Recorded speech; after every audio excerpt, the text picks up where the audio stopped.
മലയോര ജാഥയ്ക്ക് മുന്നോടിയായി വനം വന്യജീവി സംഘർഷങ്ങൾ നിയമസഭയിലെത്തിച്ച് പ്രതിപക്ഷം. വനാതിർത്തിയിലെ ജനങ്ങളുടെ സുരക്ഷയ്ക്ക് സർക്കാർ ഒന്നും ചെയ്യുന്നില്ലെന്ന് പ്രതിപക്ഷ നേതാവ് വി ഡി സതീശൻ കുറ്റപ്പെടുത്തി. ഒരു ദിവസം കൊണ്ട് തീർക്കാവുന്ന പ്രശ്നമല്ലെന്നും മലയോര പ്രദേശങ്ങളെ 12 മേഖലകളായി തിരിച്ച് ശ്രദ്ധ ചെലുത്തുമെന്നും വനമന്ത്രി എ കെ ശശീന്ദ്രൻ പറഞ്ഞു.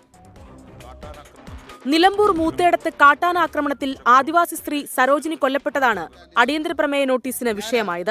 ജനങ്ങളെ വിശ്വാസത്തിലെടുത്താണ് വനനിയമ ഭേദഗതി പിൻവലിച്ചതെന്നും കേന്ദ്രത്തിന്റെയും കേരളത്തിലെയും നിയമത്തിൽ മാറ്റം വേണമെന്നും മന്ത്രി എ കെ ശശീന്ദ്രൻ.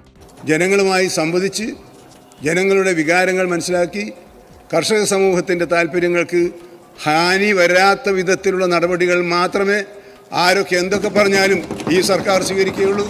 മലയോര മേഖലയ്ക്ക് വേണ്ടി ഒന്നും ചെയ്യാത്ത കേരള കോൺഗ്രസ് എം രാഷ്ട്രീയ പ്രായശ്ചിത്തം ചെയ്ത് മലയോര സമരയാത്രയിൽ വരണമെന്ന് മാത്യു കുഴൽനാടൻ. ദുർബലമായി പോയ തിരിച്ചുപിടിക്കാൻ കോൺഗ്രസിന്റെ UDFന്റെ നേതൃത്വം ആ മലയോര ജാഥയിലേക്ക് കേരള കോൺഗ്രസുകാർ കടന്നു വന്ന് രാഷ്ട്രീയ പ്രായശ്ചിത്തത്തിന് നിങ്ങൾ തയ്യാറാകണം. അടിയന്തര ഘട്ടത്തിൽ രക്ഷകനായ പിണറായി വിജയനും LDFനുമൊപ്പമാണ് കേരള കോൺഗ്രസ് എം എന്ന് പ്രഖ്യാപിച്ച് മന്ത്രി റോഷി അഗസ്റ്റിൻ.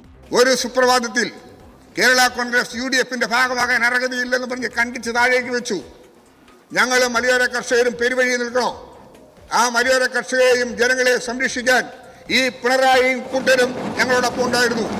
ഇതിനിടെ അടിയന്തര പ്രമേയ വിഷയത്തിൽ നിന്ന് വഴിമാറിയ മാത്യു കുഴൽനാടനോട് സ്പീക്കർ AN ഷംസീർ ക്ഷോഭിച്ചു. നിങ്ങൾ എന്താണ് അവതരിപ്പിക്കുന്നത്?